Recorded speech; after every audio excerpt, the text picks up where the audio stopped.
All right. We have another inspirational speaker coming to the stage right now. And let me tell you a little bit about him. Everett Gutierrez Jr. is a respected leader, entrepreneur, and speaker working with various groups and organizations to inspire change. And that's what we're here, right? Peace starts with me. He holds a dual bachelor's degree in public relations and advertising, along with a degree in organizational leadership and development from Loyola University, Chicago. Everett also holds a master's in management from North Park University and an executive master's of leadership degree from Georgetown University. I say that deserves a woo. In leaving a legacy, Everett has worked with teams and agencies across the United States, South Africa, parts of Europe, and also Canada, with a passion for developing people through leadership enrichment programs. He is qualified with more than 15 years of award-winning achievements in delivering workshops, writing curriculum, also managing teams and creating processes for diverse audiences. Additionally, Everett possesses a wealth of extensive knowledge of varying businesses practices as an adjunct professor at North Park University. He recently published a book called Chosen, A Call to Leading with Purpose. Ladies and gentlemen, give it up for Everett Gutierrez Jr. running to the stage with all that energy. Thank you so much. Thank you, Val. Give a round of applause to Val here. Round of applause. All right, folks. How you doing tonight? Oh, no. I know souls, children of Chicago are in the house. How are you doing tonight?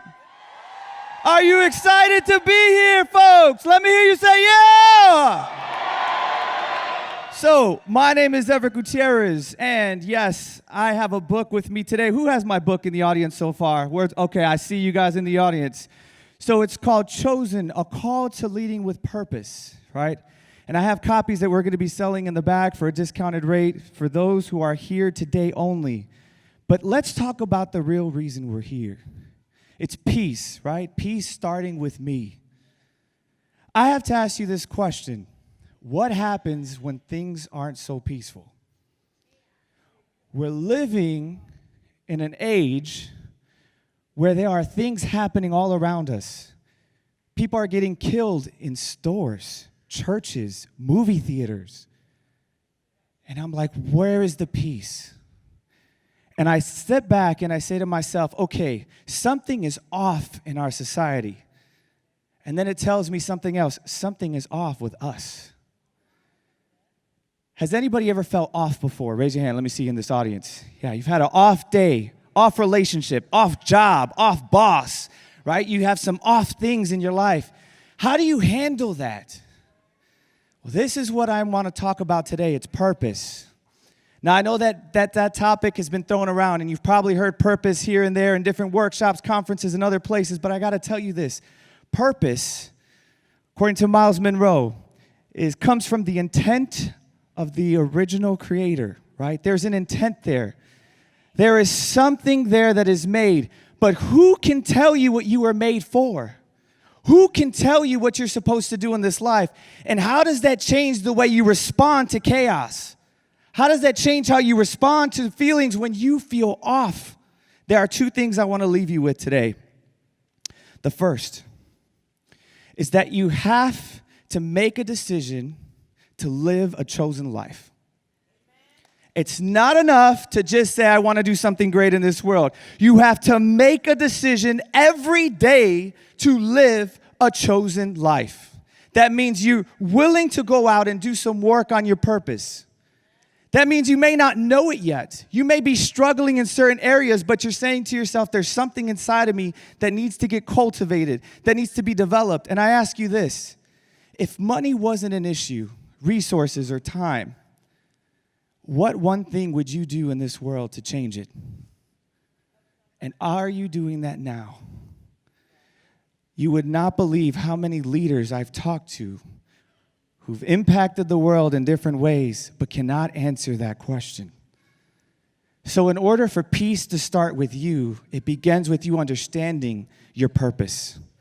Because when you know who you are and you're grounded in that, you have faith in yourself, faith in God who made you, you understand where you're going, you know what you're doing, and no one can tell you different. So when things seem off in the world, you're not the one that's off, because you realize that there is something inside of you that has to be cultivated. True story. Had an opportunity one day to sit in the Chicago Public School classroom. Right? And I know right now it's a hot topic because the teachers are on strike, right? There's different things happening. We have teachers and counselors in the house, okay? Hard work, y'all. I'll tell you, my wife is a high school counselor, and she works hard with young people, and we love young people in our house. And one thing I've realized is that as I meet more and more people, their stories get more and more interesting. So I talked to this guy, and he's a science teacher. And I asked him this question. I said, how long have you been teaching science? He says, why do you ask? I said, because you look like you've been doing it for your entire life. You're amazing. Kids love you. They're interested in what you have to say. Now, I'm going to tell you, science ain't my favorite topic, but it sure appeared to be his. And I asked him this question, and he says, you know what, Everett, to be honest with you, I've only been doing it 2 years. And I said, 2 years? Now, it's an older gentleman, seasoned, right? Got a little salt and pepper in his hair, so I know he's been around the block for a while.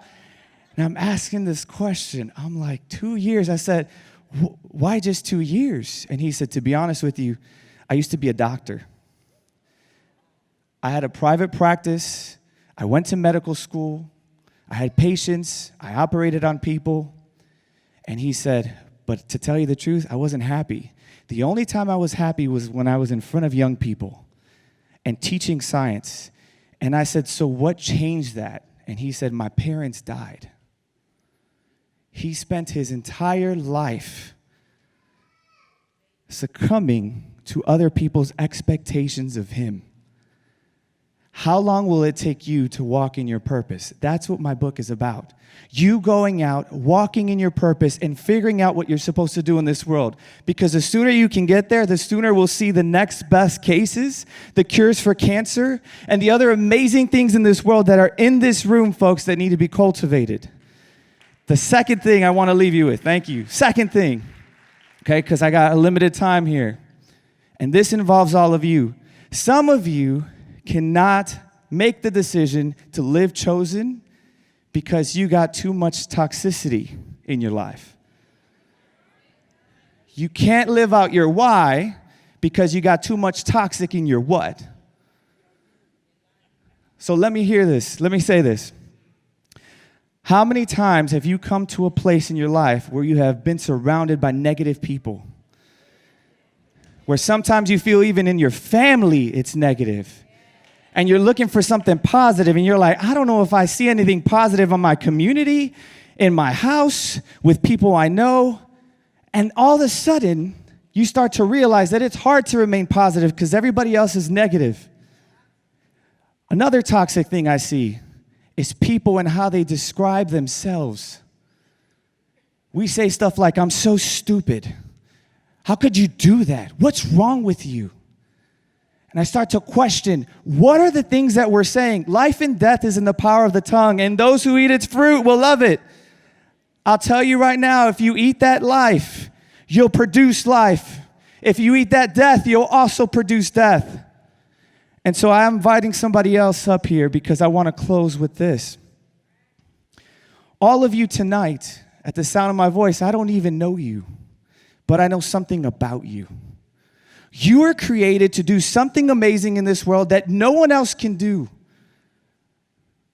God made you to do something powerful in this world, and if you don't do it, it'll get lost. I need everybody to stand up for a second. Now, here's what I want you to do. I want you to close your eyes, and I'm going to have my friend here, Liv, sing a song, just a brief chorus. And I want you to reflect on whether or not you're that person who's toxic, on whether or not there are certain toxic things that you need to remove from your environment so that you can be at peace and spread peace and love to the world. You say I am loved when I can't feel a thing. Oh, you say I am strong when I think I am weak. You say I am held when I am falling short. And when I don't belong, oh, you say I am yours. And I believe, oh, what you say of me. Oh, and I believe. Raise your hand if you believe that you were called for purpose. It is time, folks, to live that out. Repeat after me. I will walk out my purpose. I will be the best in this world. Be the light in this world. Bring peace to this world. Create change in this world. Because I believe in me. Point at yourself. I believe in me. When people doubt me, I believe in me. When people say, no, you can't, I say, my no is not yet. I can. I will. You will. Point at someone else. You will. You will. With power, authority, and conviction, you will do some great things in this world and create the peace. Thank you very much. My name is Everett Gutierrez. God bless you all. Thank you.